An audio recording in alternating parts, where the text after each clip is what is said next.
Location, quality, the best. Price, lowest. Stepstone presenting luxury 2 BHK Thinnai apartment just 69 lakhs near Porur Kattupakam. Audi offer registration free. இப்போ வந்து தக் life அப்படி தான் வந்து போட்டு தாக்குனாங்க. வந்து ரெண்டாவது ஷோவே ரெண்டாவது நாளே வந்து 30% தான் ஆடியன்ஸ்னு சொல்லி கூலி வந்து அமோகமாக நல்லா போய்கிட்டு இருக்கு. நேற்று இது ஆனால் ரிவ்யூ வந்து மிக்சட் ரிவ்யூவாக மண்டே வரக்கூடிய ஆடியன்ஸை வந்து பாதிக்கும். இது எதுவும் தக் லைஃப் மாதிரி வந்து உடனேலாம் வந்து சரியாது. அவ்வளோ மோசமாக இல்லைங்கிறதான் படத்தோட ஓப்பனிங் ஷோ வந்து இங்கே தமிழ்நாட்டில் 9 மணிக்கு ஓப்பன் பண்ணுறாங்கன்னா கர்நாடகாலையும் ஆந்திராலையும் பக்கத்துலேயும் போய் 4 மணிக்கு போய் 4 மணிக்கு பார்த்துட்டு அங்கேயே வேற போடுறாங்க, ரிவ்யூ பண்ணிட்டு வந்துடுறாங்க. இப்போ காலையில் 7 மணிக்கு.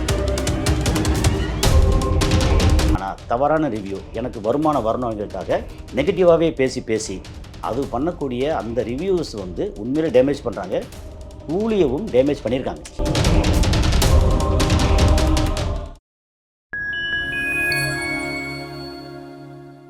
ஃபைன் டைன் சினிமா நேயர்களுக்கு வணக்கம். இன்னைக்கு நம்ம நிகழ்ச்சியில சினிமா கன்சல்டன்ட் கசாலி சார் நம்ம கூட இணைஞ்சிருக்காரு. வணக்கம் சார். வணக்கம் சார். இப்போ கூலி படம் ரிலீஸ் ஆகி நிறைய பெரிய படங்களுக்கு வந்து நம்ம ரிவ்யூ பார்த்துட்டு இருக்கோம்.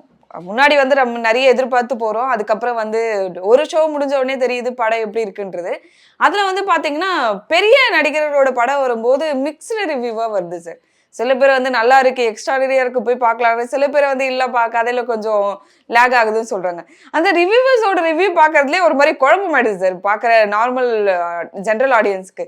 அதை பத்தி சொல்லுங்க சார். அது ஏன் அப்படி? நீங்க வந்து படம் பார்க்க போறீங்களா, ரிவ்யூ பார்க்க போறீங்களா? முதல்ல ரிவ்யூ பார்க்கலனாலே உங்களுக்கு வந்து அந்த படம் உங்க தாட் ப்ராசஸ் என்னவோ அது பார்ப்பீங்க. ஆனால் வேற வழி இல்லை. நமக்கு வந்து சுற்றி வெறும் ரிவ்யூ பார்க்கக்கூடாதுனால வந்துடுது சார். சுற்றி யூடியூப்ல எதை திறந்தாலும் டக்குன்னு வந்து கூலி அப்படின்னா ஒரு ஆர்வ கோளாறுல வந்துடும். அது ஆர்வத்தில் வந்துடும். இப்போ வந்து தக் லைஃப் அப்படித்தான் வந்து போட்டு தாக்குனாங்க. வந்து ரெண்டாவது ஷோவே ரெண்டாவது நாளே வந்து 30% தான் ஆடியன்ஸ்னு சொல்லி நேத்தா வந்து இதை பற்றி பேசிகிட்டு இருந்தோம். இப்போ கூலி வந்து வரக்கூடியதில் நாங்கள் வந்து வெளியில் வழக்கம்போல் நம்ம என்ன செய்வோம்னா தியேட்ரு ஆட்கள்கிட்ட வந்து ஃபுல்லாக பேசுவோம். அவங்க என்ன சொல்கிறாங்கன்னா கூலி வந்து அமோகமாக நல்லா போய்கிட்டு இருக்கு.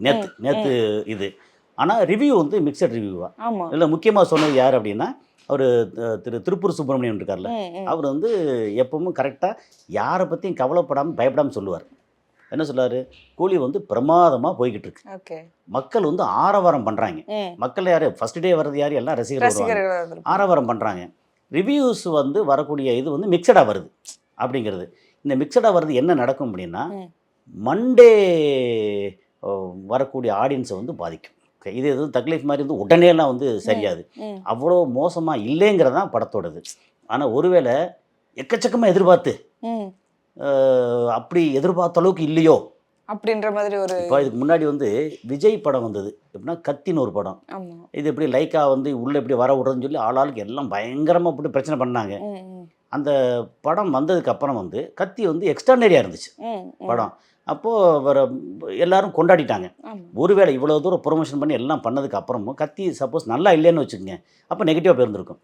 அப்போ எதிர்பார்ப்பு வந்து கத்திக்கு எதிர்பார்ப்பு நிறையா இருந்துச்சு. அந்த எதிர்பார்ப்பை வந்து அந்த படம் பூர்த்தி பண்ணிச்சு. கூலி வந்து ரசிகர்களுடைய எதிர்பார்ப்பு ஆர்வம் அதை வந்து பூர்த்தி பண்ணுது.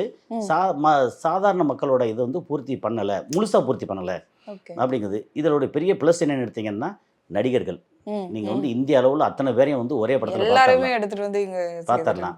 அப்புறம் ரிவ்யூவர்ஸ் இருக்காங்க இல்லையா, அது வந்து அவங்க தான் வந்து இதை தீர்மானிக்கிற அல்லது அவங்க தான் வந்து ஜட்ஜு மாதிரி இல்லை. என்ன சொல்கிறாங்க வந்து இந்த மாதிரி இப்படி பண்ணுங்க அப்படி பண்ணியிருக்காங்கன்னு ஒவ்வொருத்தருக்கும் ஒரு இது இருக்கும். எப்போவுமே ரிவ்யூஸ் பற்றி சொல்கிறது உண்டு. சிலருக்கு வந்து காமெடி பிடிக்கும், சிலருக்கு எமோஷன் பிடிக்கும், சிலருக்கு காதல் பிடிக்கும், சிலருக்கு வந்து பாசம் இது பிடிக்கும், சிலருக்கு துரோகம் பண்ணுறது, சிலருக்கு பேய் படம் பிடிக்கும், சில பேர் ஆக்ஷன் பிடிக்கும், சிலருக்கு பழி வாங்குறது பிடிக்கும். இப்படி ஒவ்வொருத்தருக்கும் சிலருக்கு வந்து காமெடி ப்ளஸ் பழி வாங்குறது இல்லை காமெடி ப்ளஸ் பேய் இதெல்லாம் பிடிக்கும். எனக்கு வந்து பேய் படம் பிடிக்கல அப்படிங்கிறதுக்காக ஏதாவது ஒரு பேய் படம் வந்துச்சுன்னு வச்சுங்களேன், அது வந்து இவ்வளோ கேவலமாக இருக்குது மோசமாக இருக்குது அப்படின்னு சொல்லி நான் ரிவ்யூ பண்ணுறேன் அப்படின்னா இது என்னோட தனிப்பட்ட கருத்து. ஆனால் என்னோட தனிப்பட்ட கருத்து ஒரு 10 100 பேரையோ 1000 பேரையோ வந்து படம் பார்க்க போக விடாமல் தடுக்குது. ஏன்னா ஃபஸ்ட்டு டே ஓப்பனிங் ஷோ வந்து இங்கே தமிழ்நாட்டில் 9 மணிக்கு ஓப்பன் பண்ணுறாங்கன்னா கர்நாடகாலையும் ஆந்திராலையும் பக்கத்துலேயும் போய் 4 மணிக்கு பாத்துட்டாங்க. போய் 4 மணிக்கு பார்த்துட்டு அங்கேயே அங்கேயே வேற போடுறாங்க. ரிவ்யூ பண்ணிட்டு வந்துடுறாங்க. இப்போ காலையில் 7 மணிக்கு பார்த்தா ரிவ்யூ வந்துருச்சு. ஆமா. ஆமாம், இப்போ இவ்வளோ அவசரமாக போகிற காரணம் என்னென்னா யூடியூப் இருக்குல்ல, ஆமா. யூடியூப்பில் இந்த மாதிரி சினிமா ரிவ்யூக்களுக்கு இப்போ பேமெண்ட் கிடையாதுன்னு அறிவிச்சானு வச்சுக்கோங்க, இந்த ரிவ்யூ வராது. ஓகே. ஆமாம், இது இப்போ அவசரம் ஓடி ஓடி போய் ரிவ்யூ பண்ணுறது வந்து எவ்வளோக்கு எவ்வளோ வியூஸ் வருதோ அவ்வளோக்கு எவ்வளோ அவங்களுக்கு பேமெண்ட்டு. அதனால் வந்து ஓடி ஓடி போய் இப்போ பண்ணுறாங்க. இதே சின்ன படங்கள் வரும்போது யாருக்கு சீன்றதுக்கு ஆள் இல்லை. இதே இது நான் இதுக்கு முன்னாடி வந்து ஒரு இன்டர்வியூவில் சொன்னேன், அக்யூஸ்டு படம் போகும்போது அதுக்கு வந்து ஓடி ஓடி போய் ரிவ்யூ பண்ணாங்கன்னா ரிவ்யூ பண்ணாங்க. ஆனால் அலைமோதி போவாங்கல்ல ஒரு ரஜினி படம், ஏன்னா இவ்வளோ பிரம்மாண்டமான படம். இதுக்கு முன்னாடி தக்லீஃப் வந்துச்சு, அப்புறம் விடாமுயற்சி, எல்லாத்தையும் வந்து நார்மலாக இருந்தால் மக்கள் போய் பார்த்துட்டு என்ன நம்ம எதிர்பார்த்த அளவுக்கு இல்லையே அப்படின்னு அவங்க பார்த்து முடிவு பண்ணிடுவாங்க. அதுக்கடல இவங்களே இன்ஃப்ளூயன்ஸ் பண்ணுறது.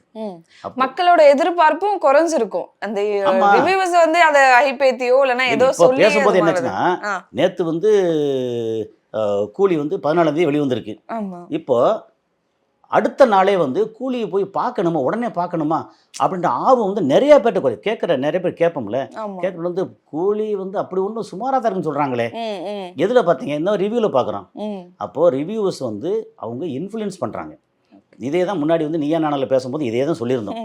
ஆமாம், ஆனால் இதை வந்து தடுக்க முடியுமா அப்படின்னா ரிவ்யூஸ் வந்து தடுக்க முடியாது. அது வந்து கருத்து சுதந்திரம். அதே நேரத்தில் தொழில்னு ஒன்று இருக்குல்ல, இந்த தொழிலை கெடுக்கிற விஷயம் எதுவாக இருந்தாலும் காம்படிஷன் கமிஷன் டெல்லியில் ஒரு கோர்ட் இருக்கு, அதில் போட முடியும். போட்டு இதுக்கு வந்து தடை வாங்க முடியும். எப்படின்னா ரிவ்யூவை தடை வாங்க முடியாது. இதில் தப்பாக சொல்கிறாங்கல்ல, இது காசுக்கு பிடிச்ச கேடு, நீங்கள் வந்து ஏன் பார்க்குறீங்க, அவன் முகம் சரியில்லை, பாடி ஷேமிங் இருக்குல்ல அது, அப்புறம் டைரக்டருக்கு வந்து இதுக்கு முன்னாடி வந்து எங்கே மாடு மேய்ச்சிருப்பானோ இங்கே சரியில்லை, இந்த மாதிரி நிறைய பேசியிருக்காங்க.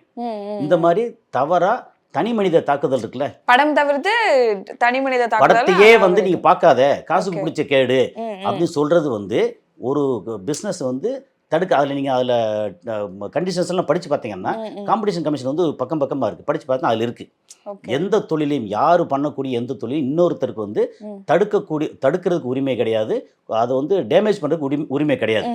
அப்படி இப்போ இந்த மாதிரி ரிவ்யூஸ் வந்து இப்படி டேமேஜ் பண்ணாங்கன்னா அவங்களுக்கு நோட்டீஸ் அனுப்பிச்சு, ஒரு 3 நோட்டீஸ் அனுப்பிச்சு அந்த யூடியூப் சேனலில் க்ளோஸ் ஆயிரும். அதுக்கு வாய்ப்பு இருக்குது. இதை வந்து நான் முன்னாடி வந்து என்னோட படத்துக்கு வந்து யூடியூப்பில் இருக்கிற லீகல் டீமுக்கெல்லாம் அனுப்பிச்சி விட்டேன். அவங்க என்ன சொன்னால், நீங்கள் வந்து கவர்மெண்ட்டில் ரிஜிஸ்டர் பண்ணதை காமிங்கன்னாங்க. நான் வந்து சங்கத்தில் ரிஜிஸ்டர் பண்ணியிருந்தேன், அது பத்தாது அப்படின்ட்டாங்க. ஆனால் அதுக்கும் வழி சொன்னாங்க. ஸோ இந்த மாதிரி ரிவ்யூ பண்ணுறாங்க இல்லையா, அவங்களுக்கு எகென்ஸ்டாக பேசுகிறது நம்ம நோக்கம் இல்லை. ஆனால் தவறான ரிவ்யூ எனக்கு வருமானம் வரணுங்கிறதுக்காக நெகட்டிவாகவே பேசி அது பண்ணக்கூடிய அந்த ரிவ்யூஸ் வந்து உண்மையிலே டேமேஜ் பண்ணுறாங்க, கூலியவும் டேமேஜ் பண்ணியிருக்காங்க. அப்படிங்கிறது தான். கூலி வந்து நல்ல படமா கெட்ட படமானு பார்த்துட்டு அவங்க பார்த்து முடிவு பண்ணட்டும். மக்கள் பார்க்குறதுக்கு முன்னாடி நீயே வந்து அவங்கள வந்து இன்ஃப்ளூயன்ஸ் பண்ணி போகக்கூடாமல் ஆக்குற, அது தவறான விஷயம். ஸோ சினிமா சார்ந்தா இருக்கட்டும், படம் ரிலீஸ் ஆகுது ஒரு மிகப்பெரிய ஒரு விஷயத்தையே வந்து ஷேர் பண்ணிக்கிருக்கேன் எங்களுக்காக ஷோவில். நிகழ்ச்சியில் கலந்து கொண்டதுக்கு ரொம்ப நன்றி சார். நன்றி.